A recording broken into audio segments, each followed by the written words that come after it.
Hello everyone, my name is Prachi Rathore.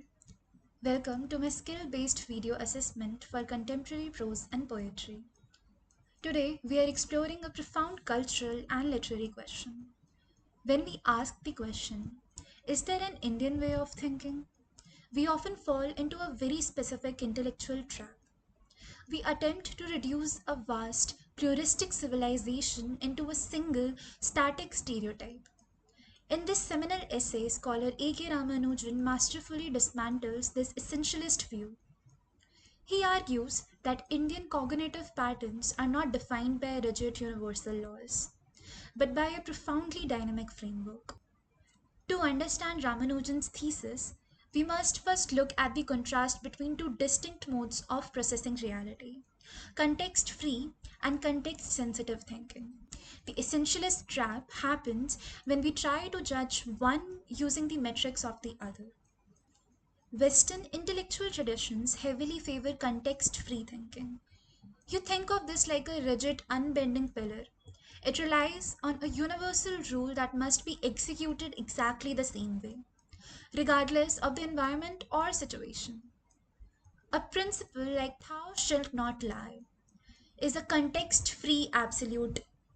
It values logical consistency above all, often prioritizing the abstract individual over the messy reality of the collective. Indian philosophy, however, operates much like a highly adaptive living network. It is profoundly context sensitive. Before determining the appropriate ethical protocol, this cognitive framework constantly assesses the environment, the social rules, the specific situational variables. In this model, right and wrong are rarely absolute. They are bound by dharma, an ethical duty that shifts depending on one's stage of life, caste, and immediate circumstance. The context sensitivity is not merely a philosophical abstraction, it is embedded deeply in the very architecture of Indian language and literature.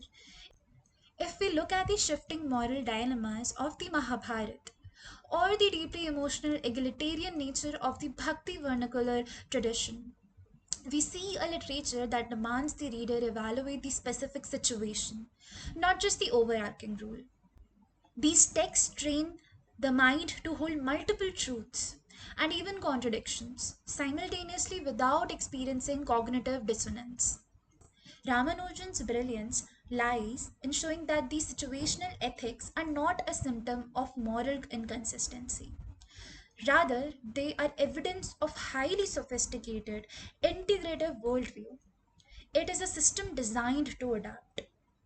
In an increasingly globalized world that often demands reductive, one size fits all answers, Ramanujan's essay remains incredibly vital.